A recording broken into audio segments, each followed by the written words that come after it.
Hi folks, this is Kareem Raouf from IT Visualizer channel. We continue our lab Terminator Lab 2. This is the video number 33.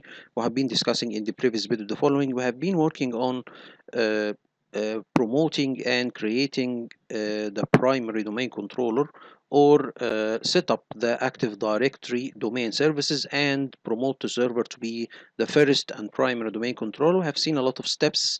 Actually, we have stopped at the step of configure DNS client registration, which is an important step to create a DNS record of this server, which is the primary domain controller, register it in the active in the DNS, and especially registering the global catalog service. So this is like an announcement. If anyone tries or want to search any object in the Active Directory, he should go to the primary domain controller, which has the service global catalog installed on it. We will see, and I'll show you a presentation, what is a global catalog service and why this service is very, very important for the domain. And actually, all of the domain controllers, a best practice is to have this feature installed on it.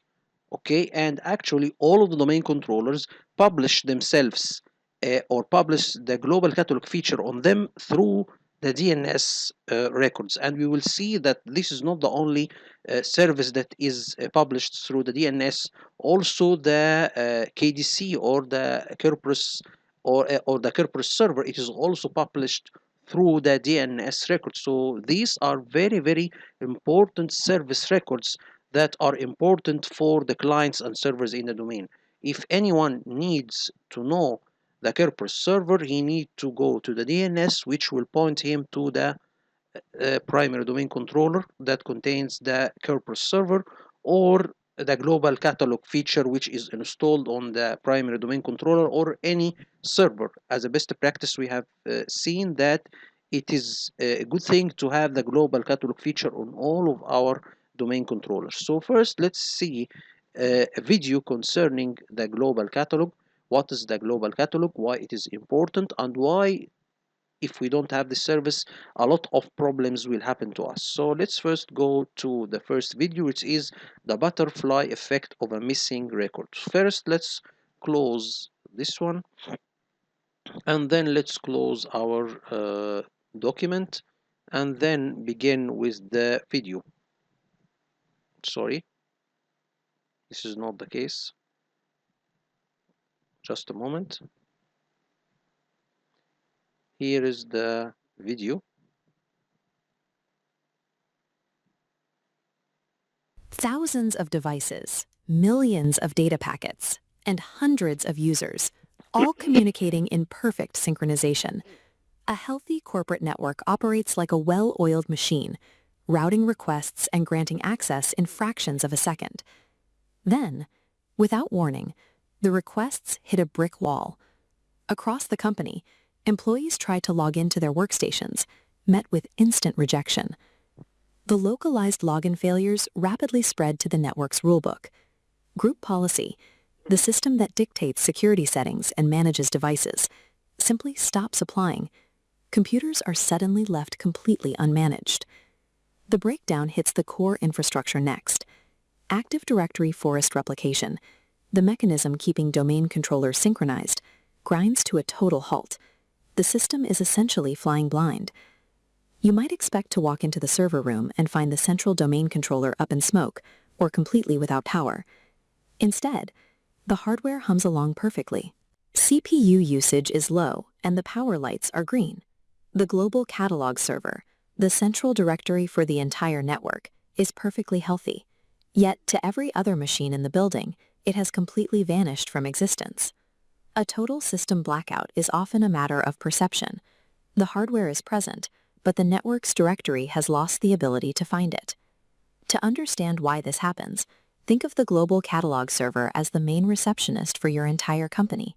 It holds a master index of your entire Active Directory forest, every user, computer, and group. For any device in the building to talk to that receptionist, they need to look up their number in the corporate phone book. In network terms, that phone book is DNS, or the domain name system. This diagram illustrates exactly how that phone book works. You have specific entries called A or AAA records, mapping a server's human-readable text name directly to its numerical IPv4 or IPv6 address. The global catalog uses a specific type of entry called a GCAT IP address record. If that specific record is missing, the connection snaps. The entire forest loses its ability to locate the writable global catalog server. Without its exact DNS records firmly in place, the most critical server in your infrastructure is reduced to a useless ghost. A server disappearing like this should be impossible. Enterprise environments are built to self-heal and maintain their own records. By default, two background processes, the NetLogon service and the DHCP client, are hard-coded to automatically register and update these DNS records without any human intervention. If this automation fails, the Best Practices Analyzer logs a specific error, a formal notification that the domain controller can no longer advertise its own location. We can see how this breakage happens here. The first common cause is a multi-homed server. If a machine has multiple network cards, DNS might try to route clients in a round-robin fashion. Traffic gets sent down a blocked pathway, causing client requests to hit dead ends. Another major culprit is a rogue group policy object. An administrator might deploy a policy that explicitly overrides the default settings, disabling dynamic DNS updates. Finally, someone might tamper with the registry, specifically modifying the DNS avoid register records key, or a technician might accidentally uncheck a network setting. A single human error severs the connection and wipes the server off the map. This total network failure stems from a manual interruption of a process that was meant to be invisible and autonomous. Face-to-face with a forest-wide collapse, an IT department usually braces for a brutal weekend. The symptoms point to a corrupted domain controller or a massive structural rebuild. Ending the blackout doesn't involve replacing hardware or rebuilding the forest. It requires a single line of PowerShell. This script isn't rebuilding a server or rewriting a database. It is merely reaching into the network adapter settings and re-enabling a feature that should have been left alone. This interface shows exactly what that code does behind the scenes. It navigates into the advanced TCP IPv4 properties and ticks the box that says, "Register this connection's address in DNS." The moment that box is checked, the network heals. The A and AAA records repopulate, the Active Directory forest locates the global catalog, and the entire cascading failure completely reverses itself. Keeping a global infrastructure online often comes down to this basic maintenance. If the network can't find its receptionist, check the phone book first. So as you can see here, guys, this is a very, very important feature and very, very critical for the login and searching and locating the domain controller and login to the domain. So this is a very, very important feature. Let's go to another or a podcast to clarify more about this feature and why it is very, very important. Let's begin.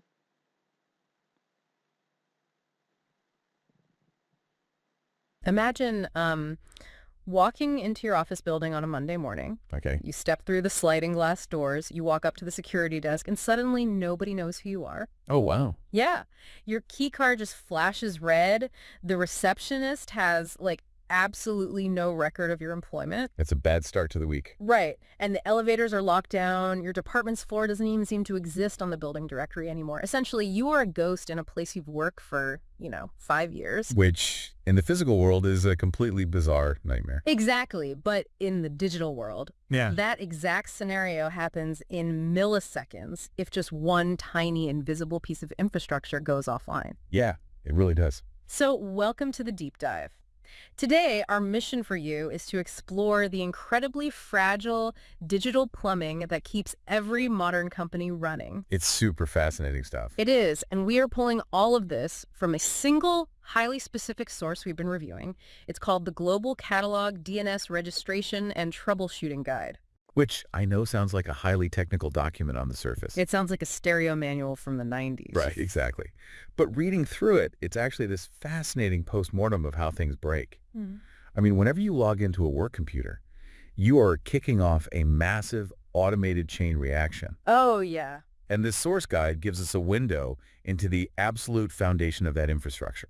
We're basically looking at what happens when a company's master index just vanishes from the network? Yes. And how one microscopic configuration error can bring a sprawling global corporate network crashing down to its knees. It really unfolds like a diagnostic mystery. Hmm. We have this system that is designed to be fully automated, and yet somehow it fails.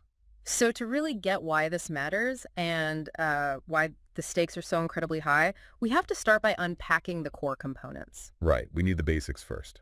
And the source material uses this really helpful ecosystem of analogies to explain the architecture, which I love. Yeah, it makes it much easier to digest. So let's start with the central figure in all this, the global catalog, Here. which sits on a server known as a domain controller. Right. If we want to understand the failure, we have to understand, like, the most important employee on the network. The receptionist. Exactly. Think of your company as having a main receptionist, that is your domain controller. And specifically, the global catalog is a special role that this receptionist plays. Okay. It holds a partial, read-only copy of objects from all the domains in what systems administrators call the forest. Okay, let's unpack this. So the forest being the entire Active Directory environment, right? Yeah, the whole thing. So we were talking about every user account, every laptop, every desktop, every security group. Every shared folder across the entire organization, yes. Oh. It goes way beyond just a list of names, too, is the master index. Right. Like, if your computer needs to find a network printer in another building, or verify that your password hasn't expired, or locate the finance department's secure server, your computer has to ask that receptionist. Which is a huge bottleneck if there's only one, right? Oh, absolutely. Yeah. That's why most environments are designed to make every single domain controller a global catalog. Oh, for redundancy. Exactly. You want multiple receptionists available to field requests simultaneously. So nobody is, waiting in line just to log in on a Monday morning. Okay, so if the global catalog is the main receptionist, we need a reliable way to actually reach them because the network is massive. Right. And that is where DNS comes in. The guide describes DNS as the phone book. A perfect analogy. So for anyone in the building or any computer in the forest to call the receptionist, their name and number have to be published in that phone book. They have to be. And the actual numbers printed in the book are called A records or AAA records. Right, A and AAA, which, the mechanism here is fundamental to how networks operate, right? Completely fundamental. Yeah. Computers don't inherently know where anything else is physically located. They rely entirely on that phone book to translate human-readable names into machine-routable numbers. So an A record maps a server's name to its IPv4 address. It translates a server name like dc01.corp.local into a string of numbers like 192.168.1.1010. Got it. And the guide specifically mentions AAA records alongside them. I know IPv6 is the newer standard, but why are both explicitly required to be registered? Well, it's mostly because of the sheer complexity of IPv6 addresses. Okay. An IPv4 address is relatively short, maybe 12 digits max. Right? Yeah, pretty easy to read. But an IPv6 address is this incredibly long, complex string of hexadecimal characters. Right, with letters and numbers. Exactly. It is virtually impossible for a human administrator to memorize them, and incredibly easy to mistype. Oh, I bet. So as networks transition to IPv6 to handle more devices, the AAA record, which maps the name to that massive hex string, makes the DNS phone book even more critical. Because you can't just guess it. No, if an IPv6 network loses its DNS, you can't even attempt to guess the server's IP address. You are completely blind. Wow. Okay, so if the global catalog is the main receptionist and DNS is the phone book, then an A or AAA record is literally just the receptionist's extension number. Pretty much, yeah. So without it, if that extension isn't in the book or if the number printed there is wrong, the caller is just dialing dead air. Exactly. The computer will simply shrug its shoulders. It throws a server not found error. Which is the worst. It is. And that brings us to the very specific record.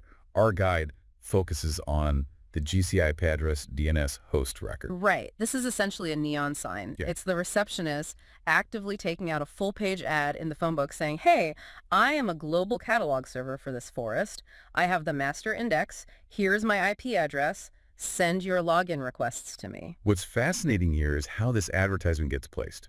Because you, sitting at your desk, don't want to think about this. Definitely not. And more importantly, IT administrators managing 10,000 machines do not want to manually update a phone book every single time a server reboots. Or gets a new IP address or comes online after maintenance. Exactly. It needs to be fully automatic.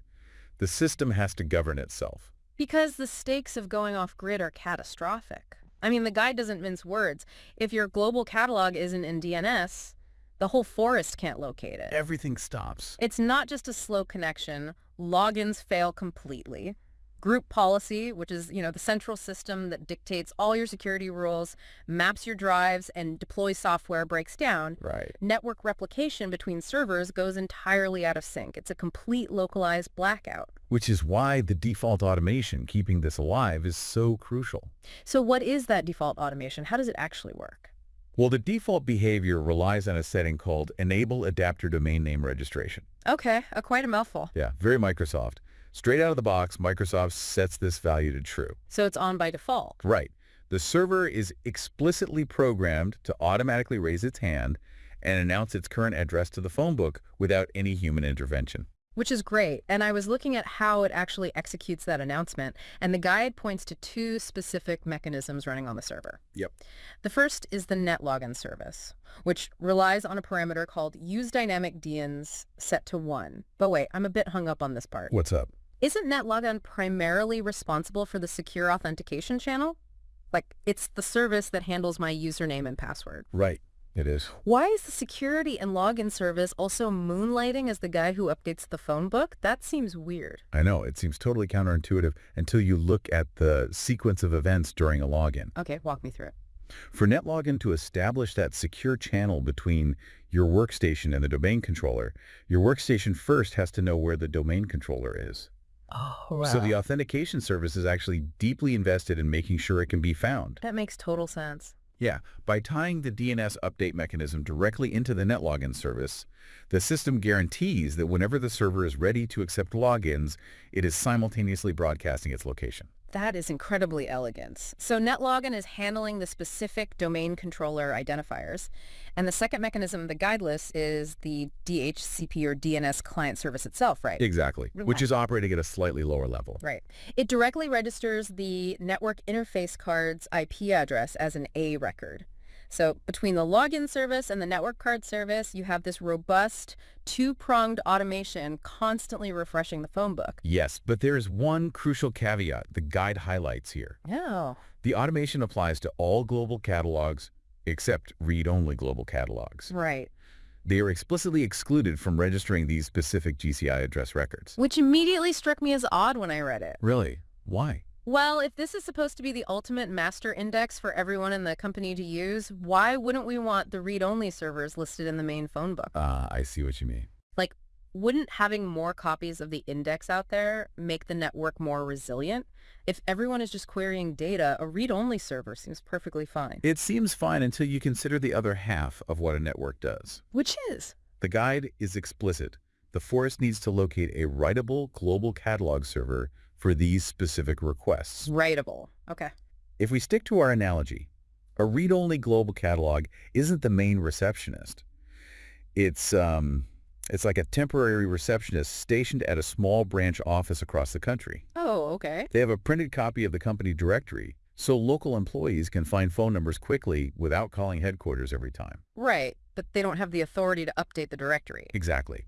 If you get married and need to change your last name in the system, or if an IT admin needs to create a new security group, you cannot submit that paperwork to the temp receptionist. They'll just reject it. They will. Mm-hmm. So if the automated phone book directed an essential update like a password change or a security patch to a read-only server, the system would break. The update would just fail. Right. The update fails, security protocols fracture across the network, and you'd have this massive cascading sync issue. Oh, man. That is why the read-only servers stay out of the main GCI address registry. They are local helpers, not the master authority. Okay, the architecture makes total sense now. We have this highly automated, carefully choreographed environment. Exactly. NetLogin and the DNS client service are happily chatting away in the background.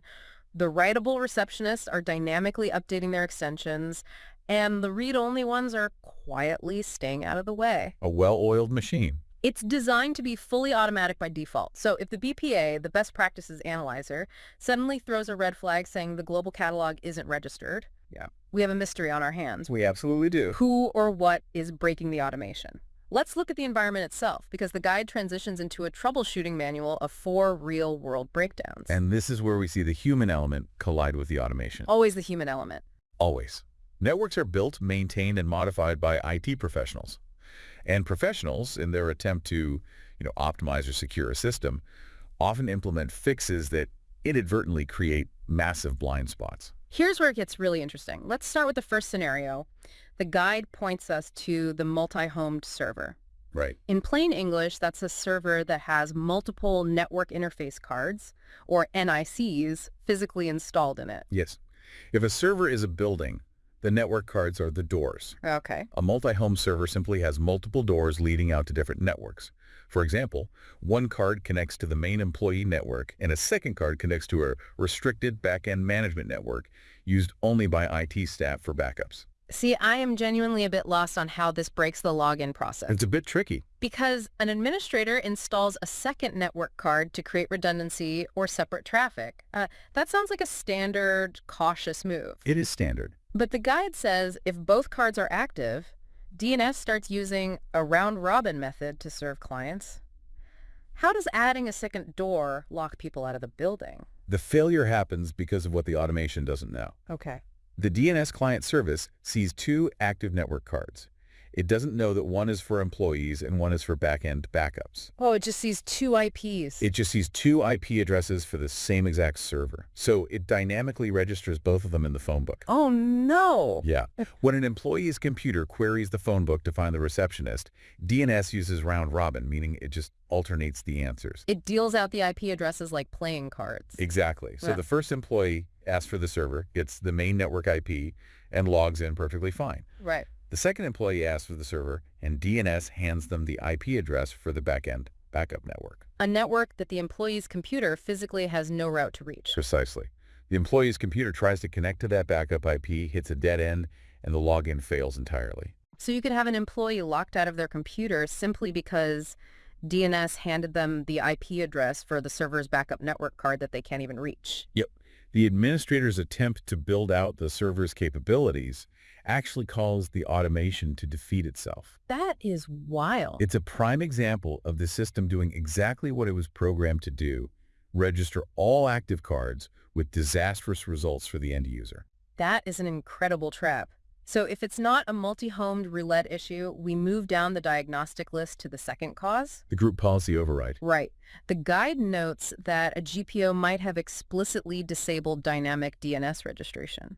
Now, group policy is the master rulebook for the network, right? Correct. Administrators use it to push out settings to thousands of machines at once. But why on earth would an administrator write a rule telling the main receptionist to stop listing their number in the phone book? Well, he wouldn't do it intentionally. This scenario is almost always a blast radius issue. What do you mean? Let's say the security team decides that standard employee laptops shouldn't be dynamically updating DNS records, perhaps to prevent a specific type of network spoofing attack. Okay. They create a strict group policy that disables dynamic updates. Which is a completely valid security measure for a laptop. Highly valid. Yeah. But group policy is applied in a hierarchy. If the administrator applies that new policy too high up the chain, say, at the root of the domain, instead of just the workstation's folder, that policy cascades down and hits the domain controllers too. Oh, wow. Yeah. The servers receive the new rule, obey it instantly, and shut down their NetLogin DNS updates. So the receptionist goes silent not because they are broken, but because an overly broad security mandate told them to. Exactly. The collateral damage of a blanket policy. Moving to the third cause, the guide mentions the registry being tampered with.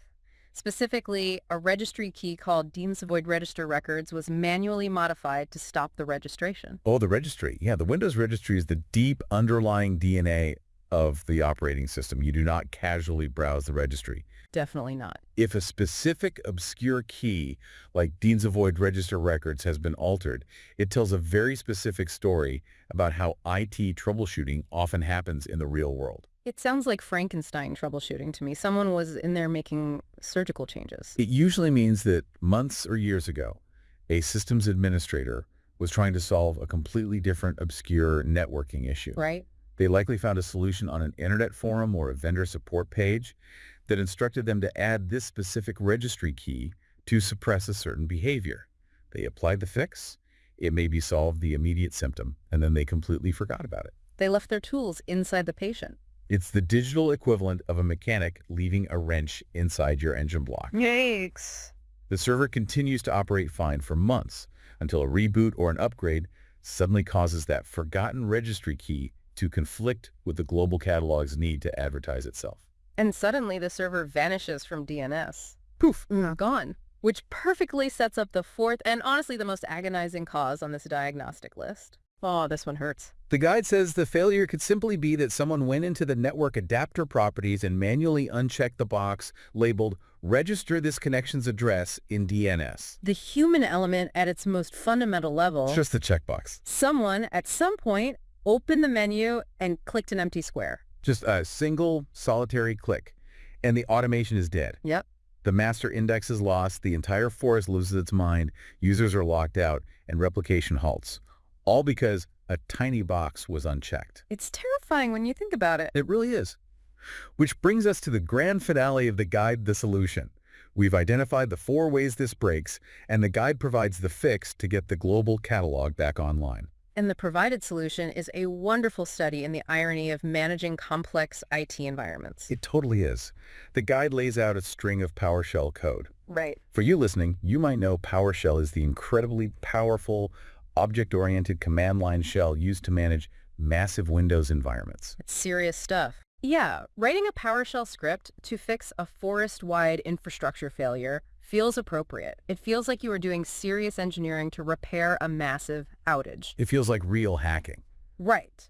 But the guide explains exactly what this specific line of code is executing in the background. It strips away all the intimidation factor of the code and translates it directly into its graphical user interface equivalent. The guide states that running this PowerShell command is the exact one-to-one equivalent of logging into the server, opening the network interface card properties, clicking on TCP IPv4, clicking the advanced button, navigating to the DNS tab, and simply checking the box for register this connection's address in DNS back to on for the Ethernet adapter. You are executing code to simulate a mouse click. You are literally just ticking a box back on. So what does this all mean?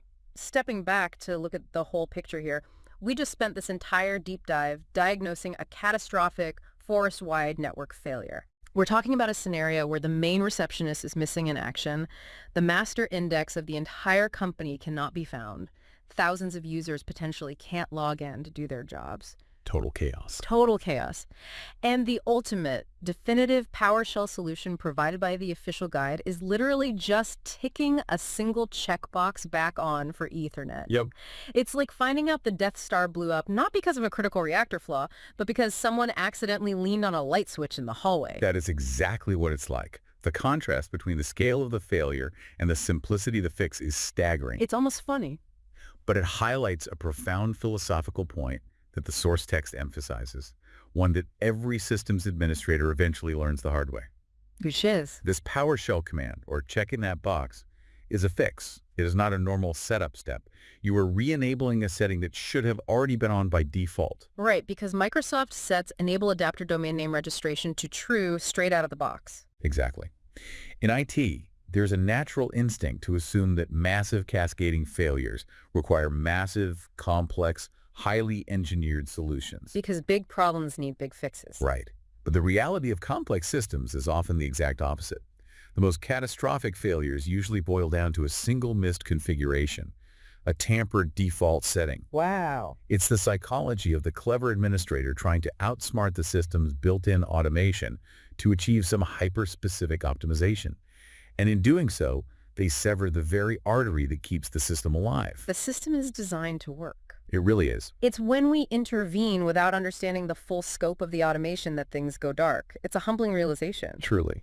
You build this incredible, invisible infrastructure that processes millions of requests, seamlessly connecting users to data across continents in milliseconds, and its Achilles heel is a tiny square box on a menu buried 5 tabs deep in the control panel. The defaults exist for a reason. They represent decades of cumulative best practices and hard-learned lessons encoded directly into the software. Yep. When we deviate from those defaults, whether intentionally by dropping a stray key into the registry or accidentally by unchecking a box during routine maintenance, we take on the immense burden of managing all the unintended consequences of that deviation. So for you listening, whether you are an IT professional architecting a massive Active Directory forest, or just someone who sits down with their coffee and expects their computer to wake up and log in when they type their password. Which is most of us. Right.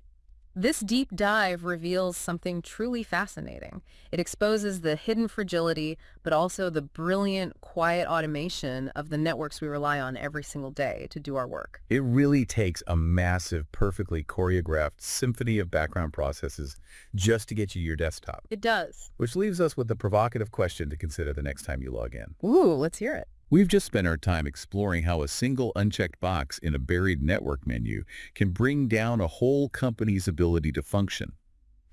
It makes you wonder, as our systems grow exponentially more complex, how many other invisible checkboxes are holding our entire digital lives together right now without us even knowing they exist? A slightly terrifying but undeniably fascinating thought to leave on. Thank you so much for joining us on this deep dive. The next time you type in your password and your desktop appears in 3 seconds, maybe take a brief moment to silently thank your network's main receptionist for keeping their extension properly listed in the phone book. We'll catch you next time. So here guys we see that the global catalog is very important service. What catch my attention, something called GPO override to disable dynamic DNS. He said that in a certain situation we need laptops not to dynamically uh, change their DNS records in the DNS server. Why is that? I need to have some clarification from Claude why we could use or we have such a situation. Why I don't need laptops to dynamically change their DNS records in the DNS. So this is a good question because actually I didn't uh, encounter this situation before. So let's go to Claude and ask him this question.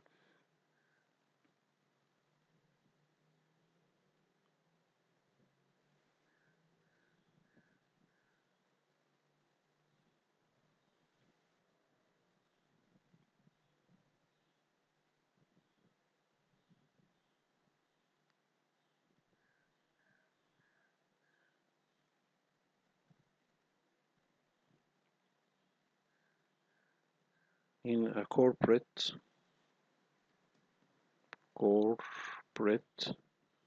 environment, my IT friend has a GPO to disable uh, dynamic DNS updates for the laptops, and he said this is a security best practice in certain situation. Search internet for this claim and explain all in for dummies style and export to one mark one downloadable markdown file so I can after that visualize it. Markdown file.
So this seems to be a best practice.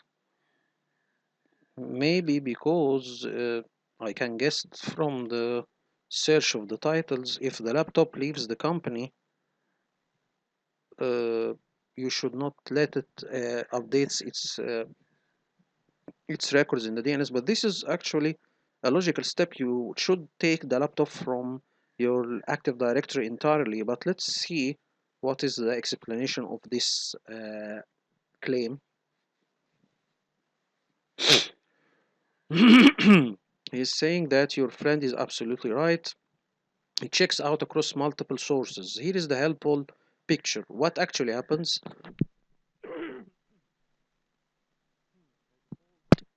Sorry.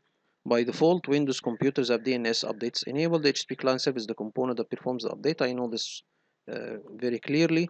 The core security problem with laptops especially. This service enabled by default on Windows platforms can cause traffic pollution on the global internet, with the side effect of broadcasting details about your private infrastructure to the larger internet. Laptops are the biggest culprit because they travel outside the office and keep trying to register themselves even on untrusted networks. The toggle angle. DNS dynamically represent an entirely vulnerable mechanism that exposes domains to security risk such as domain hijacking, compromise of domain control validation, and man-in-the-middle attacks. Rigidly devised without authentication mechanism, non-secure DNS updates leave domains susceptible to a form of attack termed zone poisoning. Okay, the GPO fix to change the behavior so they do not update A or PTR. Use global under so and so to disable stop clients from registering A records. The DHCP server then handles DNS centrally. Okay, so the DHCP is the one responsible for dynamically changing the client's DNS records. Okay, this seems to be a good thing. The safer middle ground. If you want some automation, secure dynamic updates ensure that only authenticated authorized devices can make changes to the records. This feature is particularly important. So you can make secure DNS, or I think DNS. There is something called secure DNS, DNSS, I think. Okay, let me get this and try to make a small explanation concerning this feature. So let's go there and download it, download an MD file. And then let's go and try to explain it in simple terms. Now let's close this one and go to NoteBookLM. First, let's close this one and then do a small presentation concerning this one. Let's go there and add this markdown file and try to make a presentation concerning this feature, because this is an important best practice. But here he give us a couple of solutions how to overcome this by making secure DNS updates, or make the DHCP the one responsible for dynamically changes the DNS records for the clients. But again, let's get this one. We'll get the date. Here is disable dynamic updates. So here this is the one, and let's go and try to make a small presentation. Let me open my prompts and get my special prompt concerning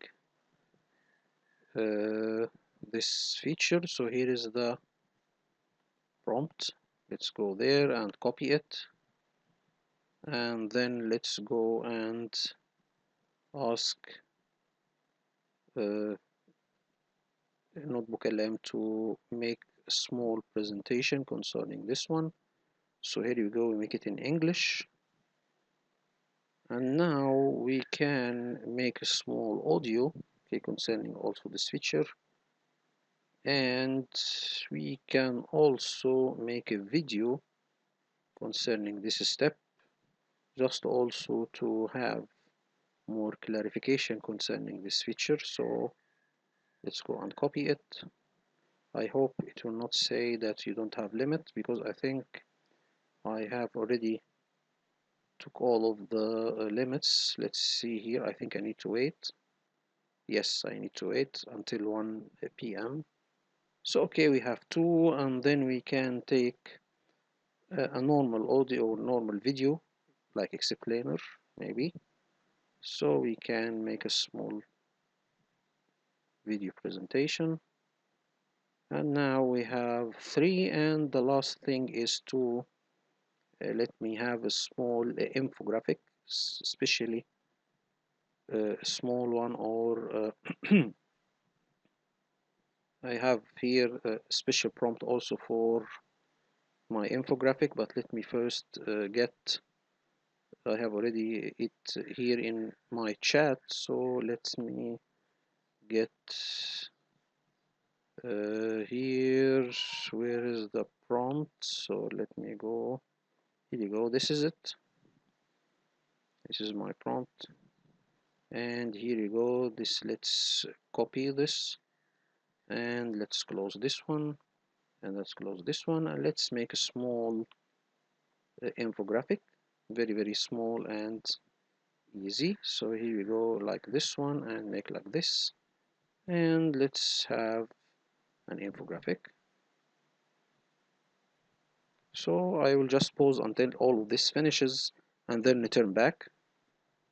So let's continue, guys. Here is the infographic concerning why IT disable dynamic DNS on laptops, the security risk of cloud laptops, information leakage to the internet, laptops on public Wi-Fi can broadcast private corporate infrastructure details to the wider internet. I think registering or dynamically updating the DNS records through a public Wi-Fi can be a problem.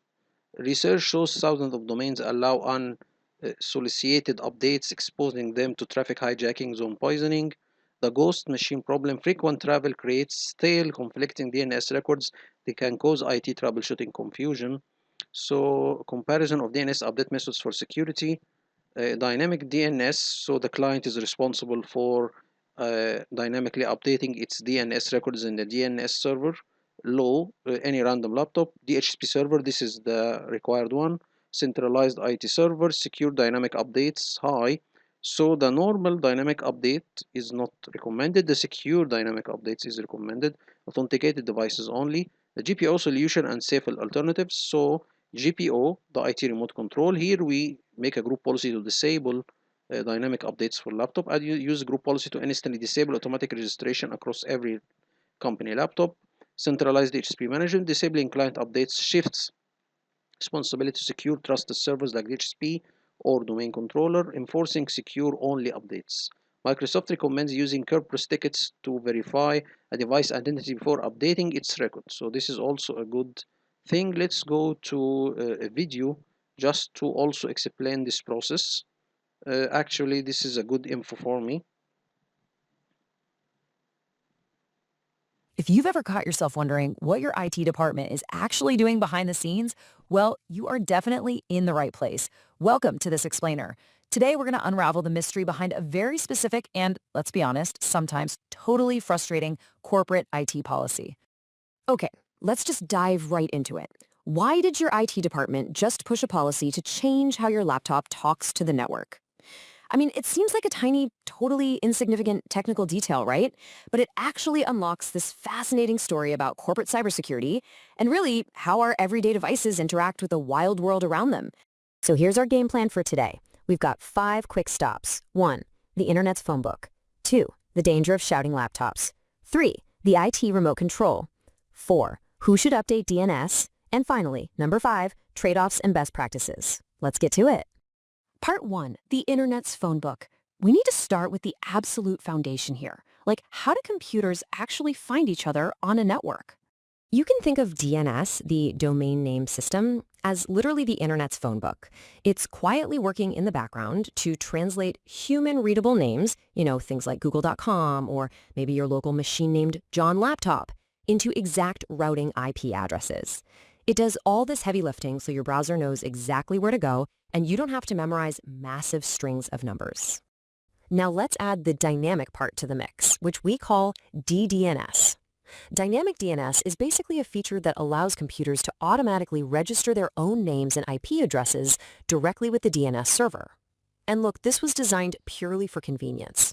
The whole idea was that computers shouldn't have to wait around for some busy IT admin to manually type them into a registry.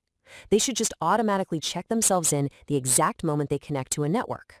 Because this feature is enabled by default on Windows machines, it's quietly handled by the DHCP client service, by the way, your laptop is literally out there shouting its identity to whatever network it joins.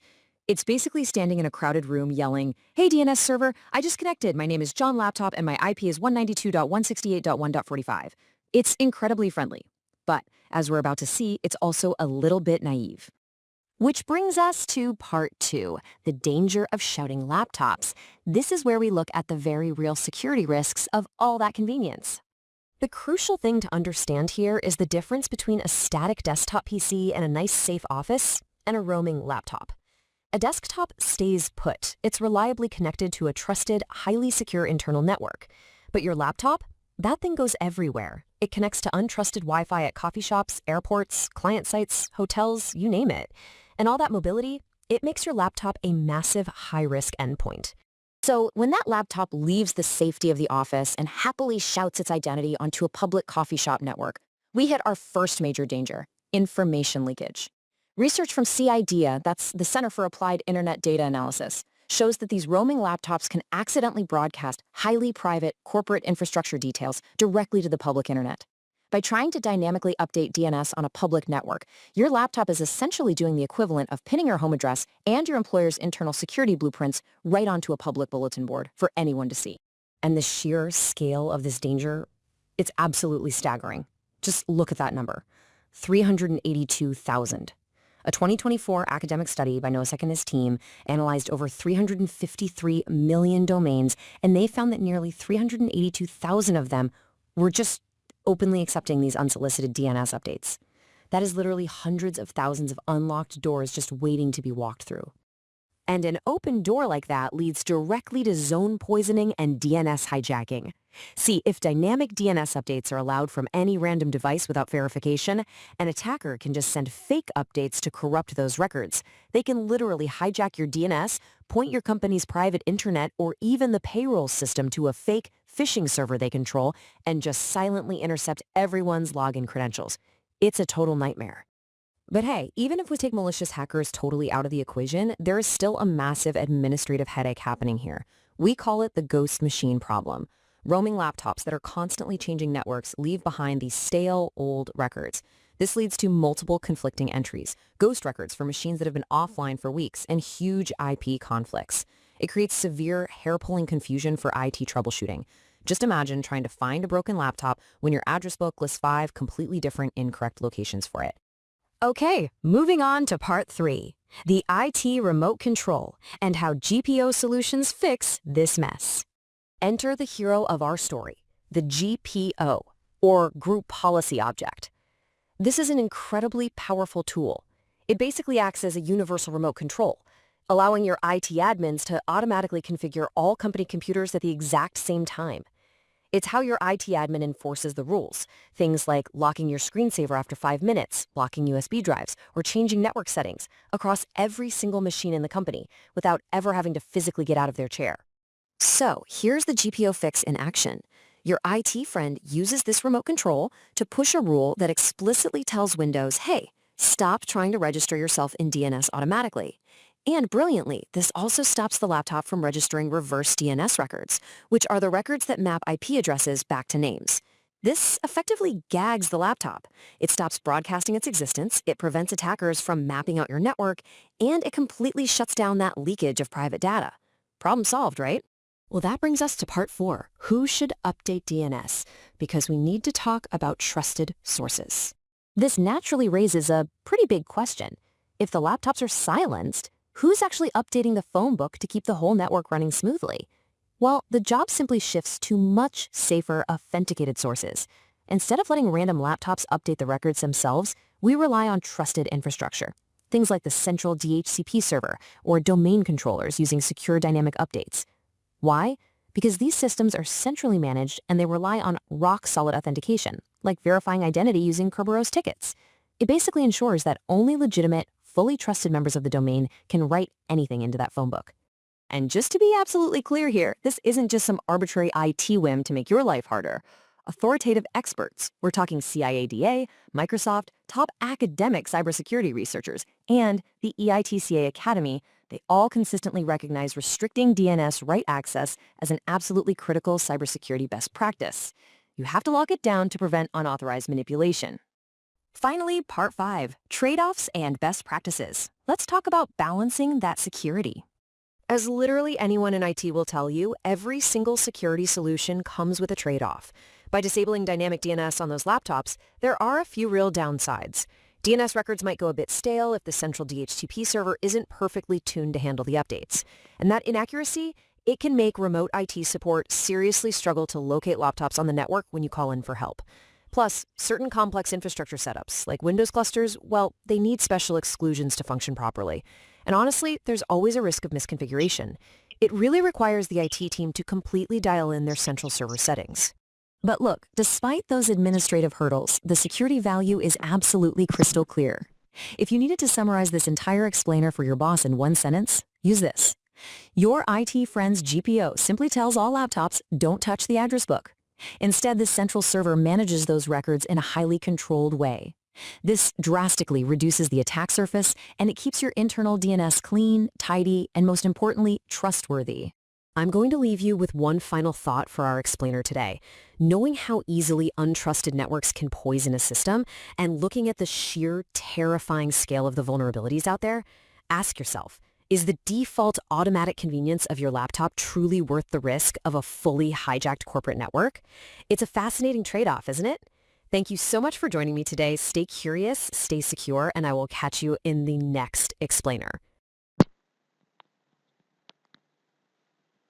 So as you can see here, guys, this is very reasonable explanation why we need to disable dynamic DNS for the laptops. Let's go to the podcast and see more explanation concerning this step, or why we need to disable dynamic updates for the laptops.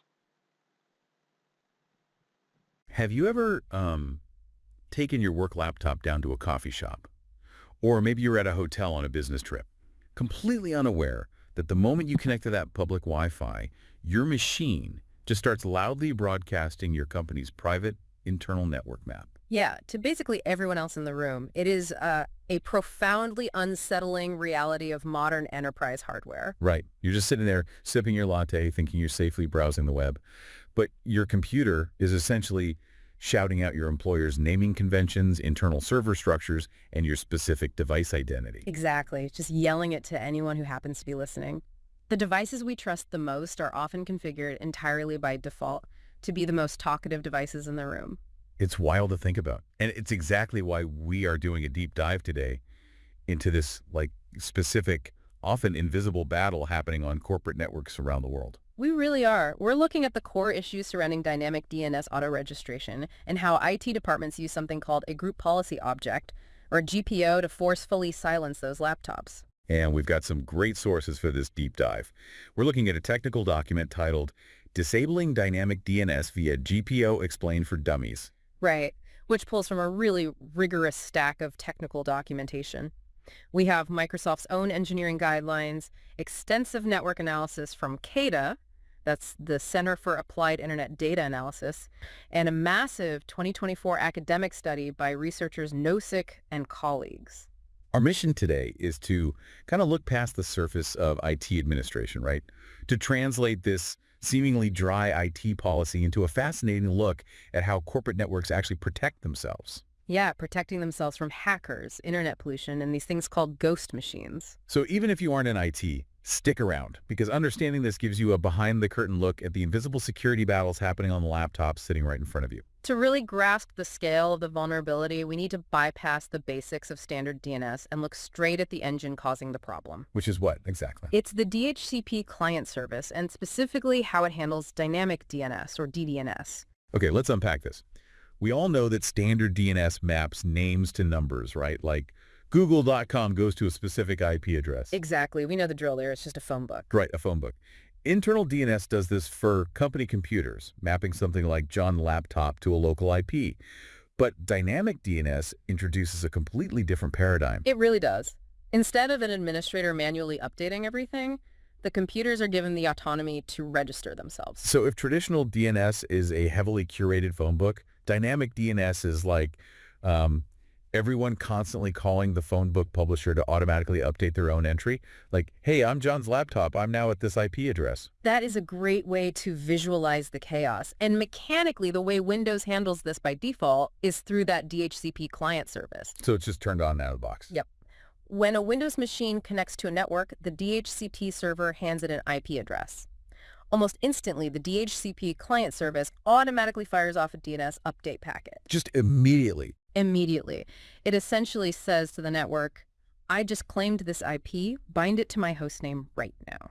Which, I mean, from a historical perspective, that was built for pure convenience, right? Convenience is great, so why would we ever want to stop computers from happily announcing where they are? Well, you have to imagine an era where desktops were just starting to become ubiquitous.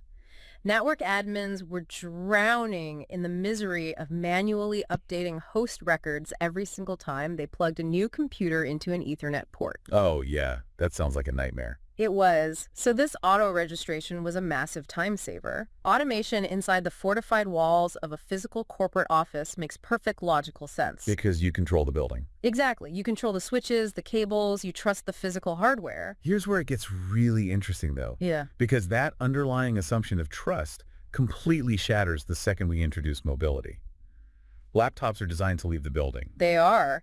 But the Windows DHCP client service, it doesn't care that you've left the building. Its core programming remains identical. It's just totally blind to its location. Completely agnostic. Right. So you pack up that laptop, you go to that coffee shop we talked about earlier, and you connect to their open Wi-Fi. And your laptop gets a temporary local IP from the coffee shop router. And instantly, its default programming kicks in. It attempts to fire off that DNS update. It is actively trying to reach the Acme Core internal DNS server. You're shouting it out. Yeah. It's like walking around a sketchy neighborhood wearing a giant name tag with your home address and your employer's layout right on your chest. It really is. And because it can't securely reach the internal corporate server from the public internet, those queries just spill out into the wild. Oh, wow. So where do they go? Well, this leads us directly to the findings from CIDA, the Center for Applied Internet Data Analysis. They look at the macro-level flow of the internet. Okay. And what they found is that these traveling corporate laptops are causing massive, measurable traffic pollution on a global scale. Wait, traffic pollution. So if millions of laptops are doing this every day, they aren't just leaking data.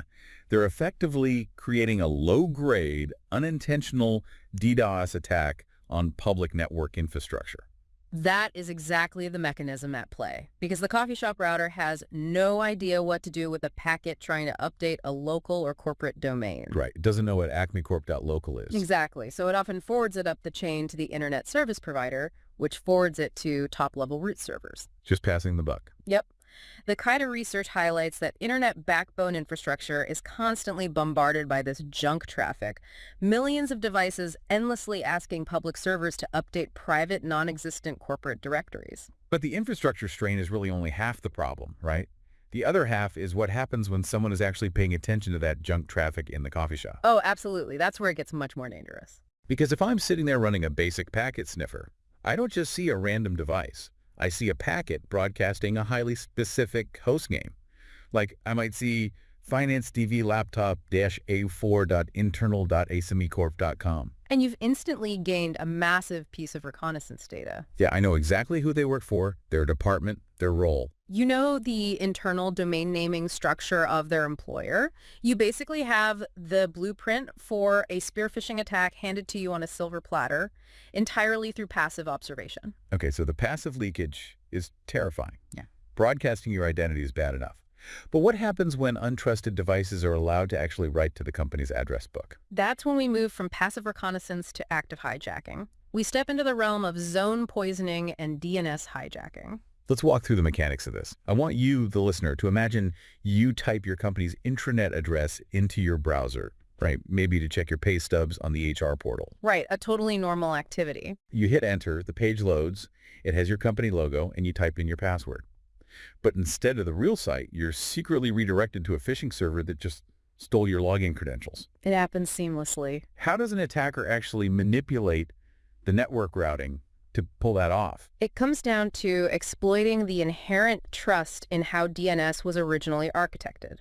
See, DNS heavily relies on UDP, the User Datagram Protocol. Okay. Unlike TCP, which requires a multi-step handshake to verify a connection between two machines, UDP is connectionless. It's often described as a fire and forget protocol. So the DNS server is just sitting there catching these UDP update packets, and it doesn't really have a strict mechanism to verify the origin. It literally just takes the packet's word for it. Precisely. If a network allows unsecured dynamic DNS updates, an attacker who has gained even minimal access to the local network can just spoof a UDP packet. So they just send a fake update. Yeah. Their compromised machine sends an update saying, "Hey, DNS server, point the payroll server to my machine instead." And because the server is configured to blindly accept dynamic updates for convenience, it just overwrites the legitimate record. Yes. From that millisecond onward, all internal traffic destined for the HR portal is silently routed to the attacker's machine. That's terrifying. And this isn't some fringe theoretical vulnerability either. I want to bring up that massive 2024 academic study by NoSIC and their team. Oh, that study is crucial here. Because the scale of their methodology is staggering. They didn't just audit a few local networks. They analyzed over 353 million domain names across the internet. The data set is massive. They systematically sent benign dynamic update requests across these domains to test their security postures. Just to see who would accept them. Exactly. And out of that pool, they found nearly 382,000 domains that openly accepted these unsolicited DNS updates. Wait, really? Almost 400,000 domains just leaving the front door wide open to zone poisoning. Openly exposing themselves. The researchers proved that leaving these non-secure updates open allows attackers to execute man-in-the-middle attacks at scale. So they can redirect traffic, intercept emails, basically hijack the corporate reality. Completely hijack the logical routing of an organization. So what does this all mean for the IT team trying to keep the lights on? Because hackers are a scary threat, obviously. But even on a perfectly safe network with zero malicious actors, leaving dynamic DNS fully open creates a massive internal logistical nightmare. Oh, an absolute nightmare. We're talking about the phenomenon of ghost machines. Ghost machines. It sounds spooky. It's a fantastic term for a very frustrating administrative reality.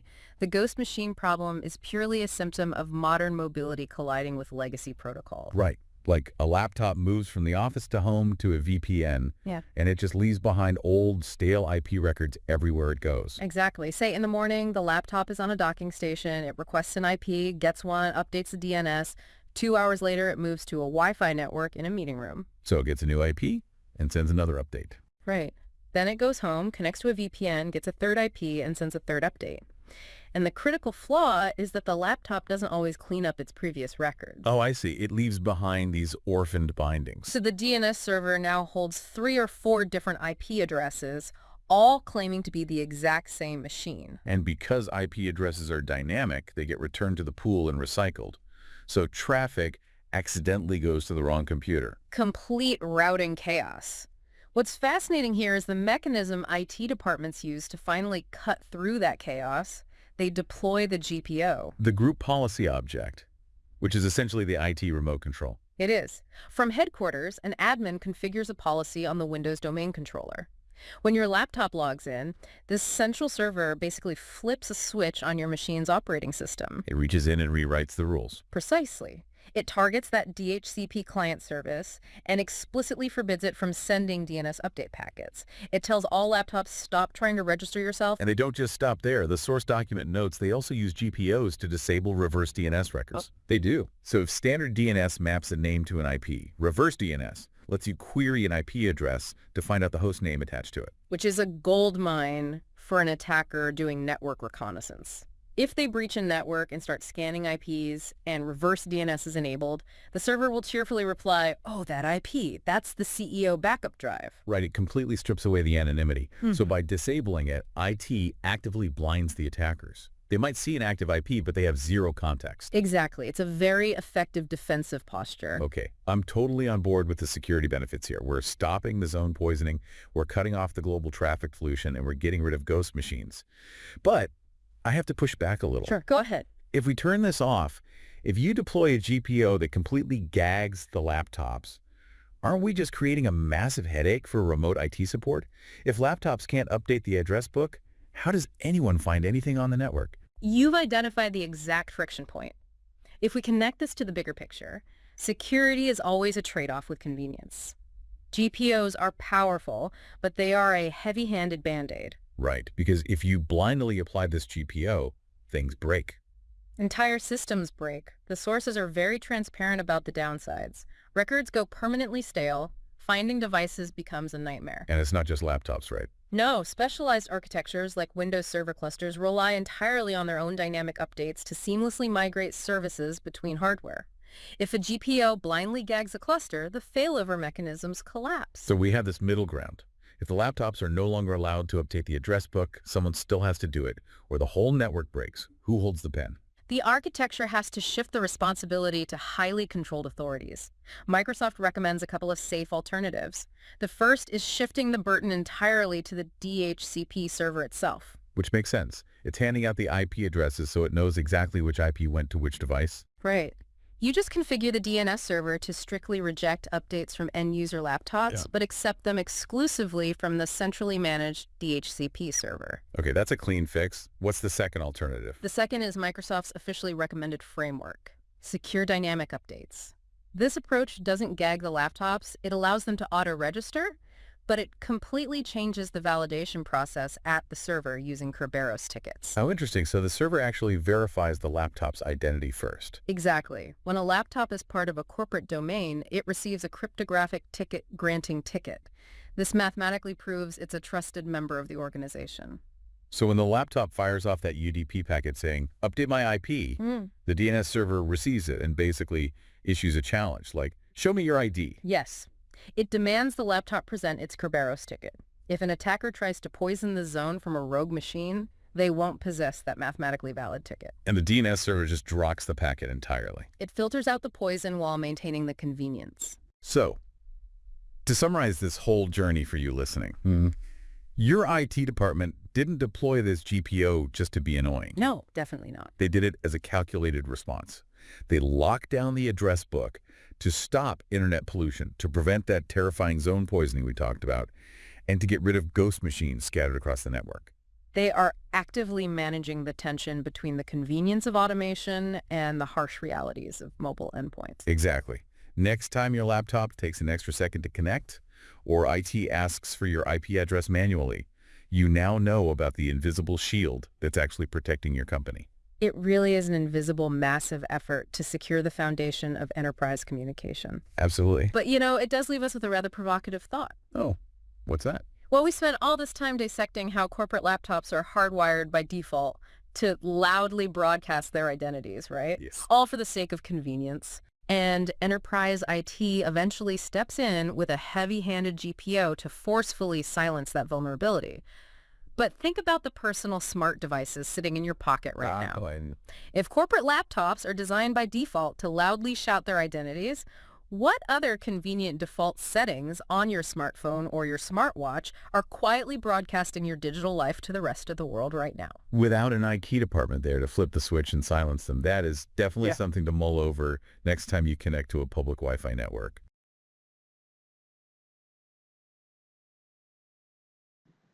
So let's continue, guys. Now we have finished the presentation concerning the DNS dynamic update and the global catalog feature. In the upcoming video, we'll continue the domain controller setup.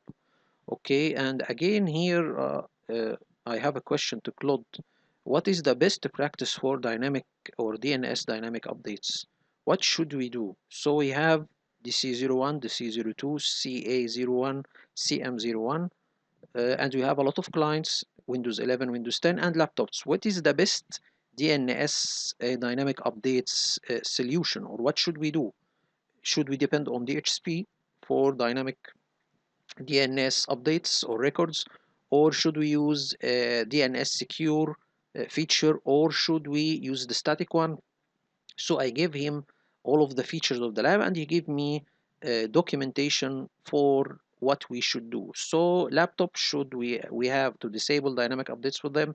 As for he said for workstation we can use DHCP, and we should enable DNS secure feature, and we will see technical steps to do this step by step, and we will show you a presentation and configuration concerning this feature, because this will help us in production environments. So if you have a production environment from 4 servers, maybe DNS, maybe DHCP, maybe certificate authority server, so you need to have the best way to handle with dynamic updates of DNS records. So you should have a plan for that. So this will be discussed in the upcoming video with God will. Hope this video is informative to you all, and thank you all for viewing. Thank you so much.